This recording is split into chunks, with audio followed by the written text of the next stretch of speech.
اللہ تعالیٰ یہ خواب کیوں دکھاتا ہے بندوں کو؟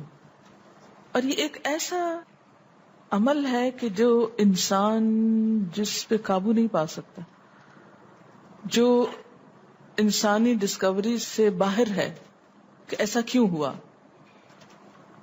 آپ دیکھیں کہ انسان دو چیزوں کا مجموعہ ہے، ایک اس کا جسم ہے اور ایک اس کی روح ہے. جہاں یہ دونوں آپس میں ایک دوسرے سے موافقت کرتے ہیں، ایک دوسرے کے ساتھ کوآرڈینیٹ کر رہے ہیں، وہاں یہ ایک دوسرے سے کشمکش بھی کرتے ہیں. بعض اوقات جسمانی خواہشات روح پر غالب آ جاتی ہیں، بعض اوقات روحانی کیفیات جسم پر غالب آ جاتی ہیں. عام طور پر دن میں جب ہم دنیا کے کام کر رہے ہوتے ہیں تو ہمارا جسم ایکٹیو ہوتا ہے، اور اس کا نتیجہ کیا ہوتا ہے کہ روح کی جو کار فرمائی ہیں وہ ذرا لو ہو جاتی. رات کو جب ہم سوتے ہیں اور جسم ہمارا بالکل بے حس ہو جاتا ہے تو پھر روح جو ہے وہ ابھر کر آتی ہے، اس کی کار فرمائی بڑھتی ہے، وہ زیادہ ایکٹیو ہو جاتی. پھر آپ کو قرآن کی وہ آیت بھی یاد ہوگی کہ جس میں اللہ تعالیٰ فرماتے ہیں کہ جب انسان سوتا ہے تو ہم اس کی ایک روح لے لیتے ہیں، جس کو زندگی دینی ہوتی ہے وہ واپس لوٹا دیتے ہیں، ورنہ جو دوسری باقی ہوتی ہے وہ بھی لے لیتے ہیں. اب یہ جو روح نکلتی ہے نا ایک ہمارے جسم سے، تو یوں لگتا ہے کہ جیسے وہ مختلف جگہوں پہ وانڈر کرتی ہے، یعنی گھومتی پھرتی، اور بعض اوقات دور دراز پہنچ کے مثلا کسی مردے سے جا ملاقات کرتی. کیونکہ روح تو ایک لطیف چیز ہے نا، جب ماں کے پیٹ میں بچے کے اندر آتی ہے تو کوئی پتہ نہیں چلتا، جب نکل جاتی تو کوئی پتہ نہیں چلتا. اسی طرح روح دیواروں کے پار بھی چلی جاتی ہے. قرآن پاک میں آتا ہے نا کہ اینما تکونوا یدرککم الموت ولو کنتم فی بروج مشیدہ، یعنی اگر بالکل ساؤنڈ پروف اور ہوا پروف جگہ پر بھی کوئی چیز رکھ دی جائے تو کیا ہوگا؟ روح وہاں سے بھی نکل جائے گی. یعنی روح کے لیے یہ مادی چیزیں رکاوٹ نہیں ہے. اب آپ دیکھیں جو لوگ مر جاتے ہیں بعض اوقات آپ کی ان سے ملاقات ہوتی اور آپ کو یوں لگتا ہے جیسے آپ ان کو چھو کر آئیں، اور ایسا ممکن ہے کہ وہ جو سوتے وقت ایک روح آپ کی نکلی وہ ٹریول کرتے کرتے اس مقام پہ جا پہنچی جہاں وہ مردہ روح تھی، اور اس نے اس سے جا کر باتیں بھی کی، کچھ میسج بھی لیے، کچھ اور بھی. تو اس سارے کو ہم واضح طور پر نہ جان سکتے ہیں، اس کی حقیقت نہ سمجھ سکتے ہیں، لیکن بعض خوابوں کو انٹرپریٹ کرنے میں یہ چیز آپ کو مدد دے گی کہ ایسا کس طرح پاسبل ہے. آپ اپنے بستر پر لیٹے ہوئے ہیں اور روحانی طور پر آپ خواب میں آپ کہیں اور پہنچے ہوئے. بعض اوقات آپ دیکھتے ہیں کہ میت آپ کو کوئی چیز دے رہی ہے، میت رو رہی ہے، میت خوش ہے، آپ اس کو دیکھتے ہیں وہ بڑے باغ میں بیٹھی ہوئی ہے. یہ آپ نے کہاں سے دیکھ لیا؟ آپ تو بستر پہ لیٹے ہوئے تھے. تو وہ جو ایک شعور سوتے وقت نکل جاتا ہے، جسم سے الگ ہو جاتا ہے، وہ ٹریول کر رہا ہوتا ہے ایک طرح سے، اور وہ ایسی جگہوں پر اللہ کے اذن سے ہی پہنچ جاتا ہے اور اس کو وہاں کی معلومات مل جاتی ہیں. اچھا آپ کو یاد ہوگا وہ قصہ جو شہیدوں کا واقعہ میں نے آپ کو سنایا تھا، عراق میں جو صحابہ کرام کی قبروں میں سے ان کو نکال کر دوسری جگہ پر دفن کیا گیا. آپ نے دیکھا کہ مستقل کنٹینیوسلی 3 دن خواب آیا ایک شخص کو. جب اس نے اگنور کیا تو بادشاہ وقت کو خواب آیا، مفتی اعظم کو خواب ہے، اور مسلسل خواب میں وہ اپنا میسج کنوے کر رہے ہیں کہ ہمیں وہاں سے نکالو، ہماری قبروں میں پانی آ گیا. اور یہ بالکل سچا واقعہ ہوا، دنیا نے جس کا مشاہدہ بھی کیا. تو پھر آپ اس کو کیسے انٹرپریٹ کریں گے؟ وہ شہداء کہاں ملے تھے؟ تو بات یہ ہے کہ جیسے ہماری روح ٹریول کرتی ہے، کہیں ایسی جگہ جا پہنچتی ہے تو ہو سکتا ہے کہ وہ اس مقام تک جا پہنچی ہو. یہ شہیدوں کی روح تو آزاد ہوتی ہے، ان کو اجازت مل گئی ہو کہ وہ ان لوگوں کی روح سے جا ملے، کیونکہ سجین قید خانے میں تو ہوتی ہے نا وہ روح جس کو مجرم روح جو ہوتی. لیکن جو مومن کی روح ہے، خاص طور پہ شہداء کی روح ہے، تو جنت میں کیا کر رہی ہوتی ہے؟ گھوم پھر رہی ہوتی، کھا پی رہی ہوتی. تو یہ بالکل ایک سچ ہے اور حقیقت ہے کہ بسا اوقات انسان خواب میں ایسے لوگوں سے ملاقات کر کے ان کے حالات کو جان لیتا ہے کہ ان پہ کیا گزر رہی. مثلا ان کو عذاب ہو رہا ہے.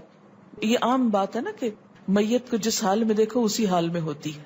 یعنی اگر خواب میں دیکھیں کسی نے اپنے والدین کو دیکھا کہ وہ بہت رو رہے ہیں فوت ہونے کے بعد، تو کیا کرنا چاہیے؟ ان کی طرف سے صدقہ دعا کرنی چاہیے. یہ بھی اللہ کی ایک رحمت ہوتی ہے کہ ان کو موقع دے دیا جاتا ہے کہ وہ اپنا میسج کنوے کر دیں. ایک طرح سے وہ اس کے دل کی بات نہیں ہوتی، الا یہ کہ آپ کسی انسان کے بارے میں بہت برا گمان رکھتے ہیں اور آپ اسے دیکھتے ہیں کہ وہ رو رہا ہے یا کچھ، لیکن کئی اور لوگ دیکھتے ہیں کہ وہ ہنس رہا ہے، کھیل رہا ہے. تو اس کا مطلب یہ ہے کہ پھر آپ ان دو کو کنٹراڈکشن کیسے دور کریں گے؟ تو پھر آپ یہ دیکھیں گے کہ جس نے خواب دیکھا ہے اس کا اپنا نظریہ اس شخص کے بارے میں کیا تھا، کیونکہ اس کی اپنی بدگمانی تو نہیں اندر چھپی ہوئی تھی کہ جو سوتے وقت اوپر ابھر آئی اور اس نے وہ روپ اس طرح کا دکھا دیا. پھر وہ حدیث نفس میں آ جائے گی، دل کی بات میں وہ چیز آ جائے گی. ٹھیک.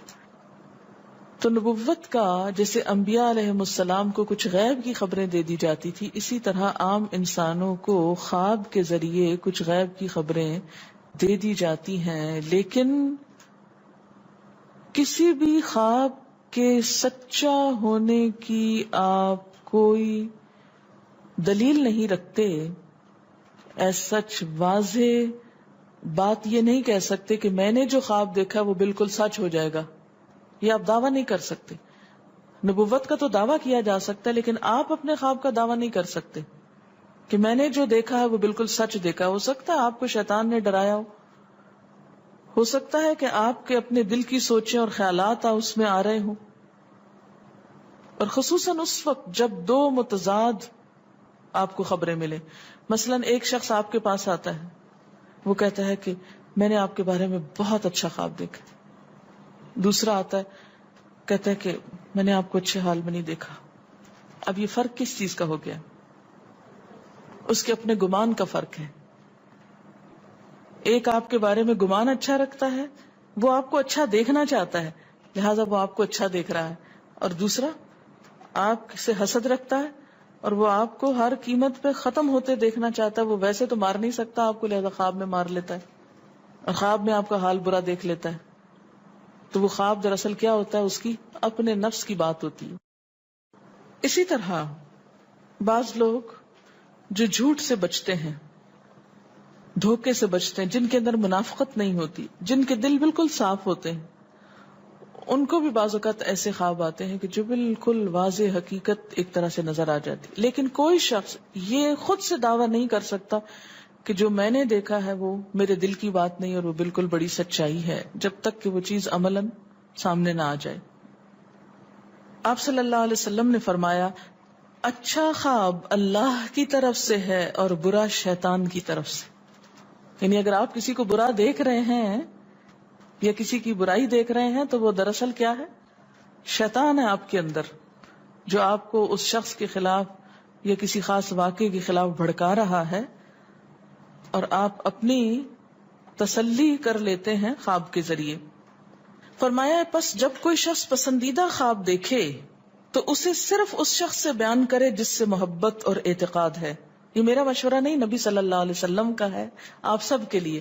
بخاری اور مسلم کی روایت ہے کہ جب کوئی اچھا خواب آپ دیکھیں تو کیا کریں؟ اس کو بتائیں جس سے آپ محبت رکھتے ہو، وہ آپ سے بھی رکھتا ہو اور جس پر آپ کا اعتماد ہو. جیسے حضرت یعقوب علیہ السلام نے کیا کہا تھا بیٹے کو کہ مجھے تو بتا دیا، بھائیوں کا نہیں بتانا. اور جب مکروہ خواب دیکھیں تو حق تعالی سے اس خواب کے شر اور شیطان کے فتنے سے پناہ مانگے. جب برا خواب دیکھیں تو اس خواب کے شر اور شیطان کے فتنے سے پناہ مانگے کہ شیطان بہکانے لگا انسان کو. اچھا آپ دیکھیں کہ بعض اوقات یہ ہوتا ہے کہ جسے ہمارا کسی سے اختلاف ہوا ہے، عقیدے میں، گھر کے جھگڑے میں، کسی ذاتی اس میں، تو ہم کمزور ہوتے ہیں، مجبور ہوتے ہیں، اس کو کچھ کہہ نہیں سکتے. تو پھر ہم بعض اوقات اپنی تسکین کیسے کرتے ہیں؟ خوابوں میں کرتے ہیں.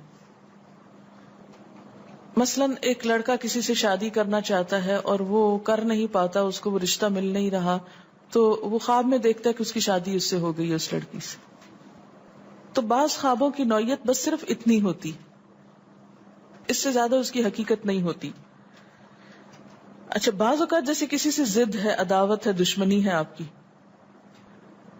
اب آپ اس کو خواب میں برا دیکھ رہے ہیں، اس کی برائی دیکھ رہے ہیں، تو یہ دراصل کیا ہے؟ شیطان کا شر ہے جو آپ پہ غالب آ گیا ہے. آپ اس کی برائی چاہتے ہیں، ویسے کچھ کر نہیں پاتے.